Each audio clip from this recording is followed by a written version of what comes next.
So we've talked about one orange and blue New York team. Let's talk about another. No, it is not your New York Islanders, Chris. Let's switch gears to baseball because they are also in a free agency and moving around period. And for the New York Mets, this is a rather exciting offseason. Perhaps the most exciting offseason they've had maybe in our lifetime. Yeah, it's a very. I mean, they haven't done anything yet. And they signed Trevor May, and another relief pitcher. And I heard today that if you were a season ticket holder, you could go get your bobbleheads.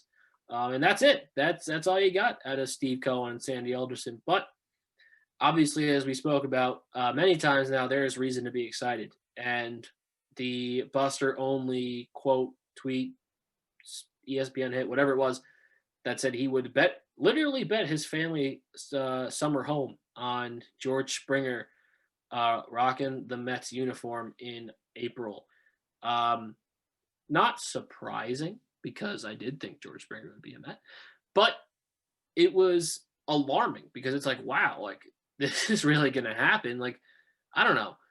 I'm a little bit out from the outside looking in. I speak to you as a Met fan.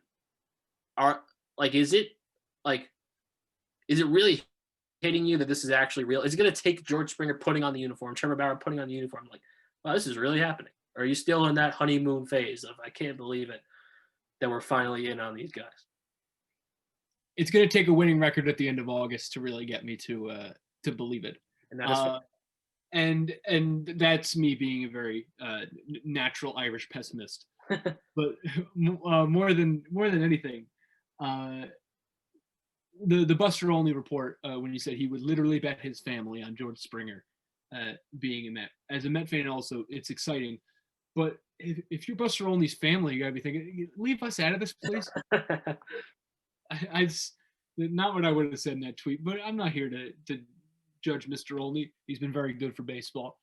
But here's my thing, and I have said this before. I have said there have been 5-6 big free agent names tossed around for the Mets this year in this new Steve Cohen era, if you will. Mm-hmm. Every big name on the market this year has been talked about in some way, shape, or form. They have been connected to the Mets in some way. But I sat in this chair last week talking with our friend Jimmy Sullivan on the show, and I said, all I need from Steve Cohen this season is one of those free agent off-season signings. I just need one of them.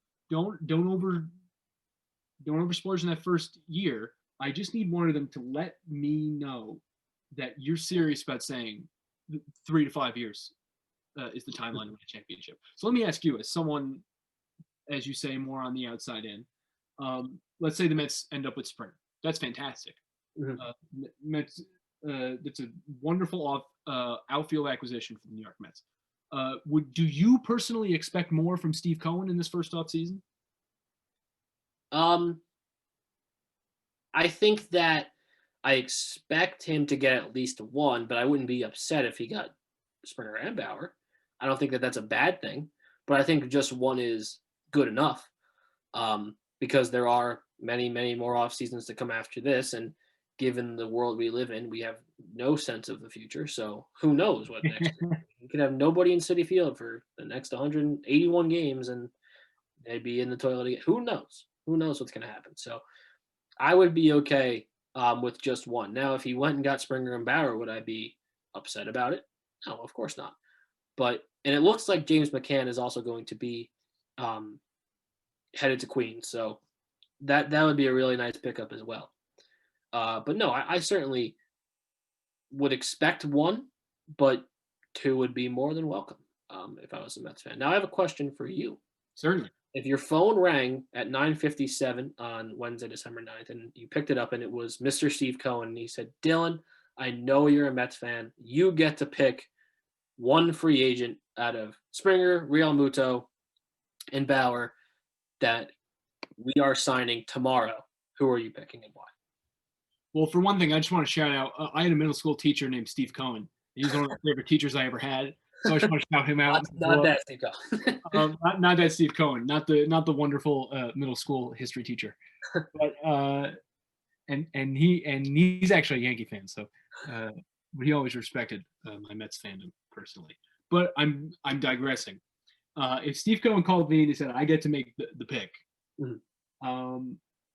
it's an interesting question because I think coincidentally in Realmuto and Bauer and Springer, you find three places where I've lacked confidence with the Mets for different periods of time now. There's some talent in the outfield, but not enough to supply a full all-star outfield like we're used to seeing in most successful teams in Major League Baseball over these last 10 or so years. The pitching staff devolved over this last season. We are used to seeing a Mets staff because we've talked about how good the Mets pitching has been since 2012. And this year it finally fell apart after very little result for it. And in terms of catchers, there's been a couple names over the last few years, but nobody of Realmuto's stature. So it's a good question, and I think I'm going to go with Bauer. Okay. Because the decline of Mets pitchers not named Jacob deGrom, that needs to be said. The decline of Mets pitchers who are not Jacob deGrom this year was so intense that I think that is their most dire need is another starting pitcher.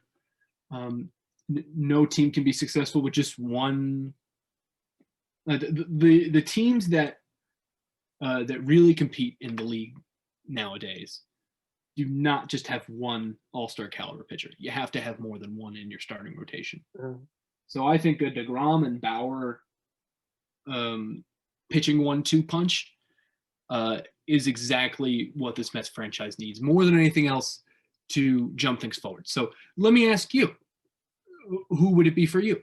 I think Bauer as well. I mean, look at the last four teams who have won the pennant. You got Snell and Glasnow, Kershaw and Buehler, Cole and Verlander on Houston last year, and Scherzer and Strasburg on Washington last year. That's two great pitchers that lead a team, and the Yankees could have gone far if Tanaka was playoff Tanaka, which he was not. So I think that is becoming a necessity in baseball. And all of the other guys would be great, but LeMahieu, to me, your infield is very crowded. Even though Cano leaves, that's huge. You get to put McNeil back at the second base position. You free up the designated hitter spot for Pete Alonso / Dom Smith. And I think your infield is really set. Maybe outside the shortstop position, you can get Lindor, but LeMahieu can't play shortstop. So that kind of scratches off LeMahieu for me. Nimmo was a fine player, but I think Bauer over whoever would knock out of the rotation, probably Peterson or Waka, is a much bigger upgrade than Springer over Nimmo. So for me, it would be Bauer. Understood. So we are in agreement there. And, you mentioned the Mets having a DH this year. I'm not in love with the idea of a DH forever in the National League, but it might end up working in the Mets' favor in the next few years. So I guess I'm all about it.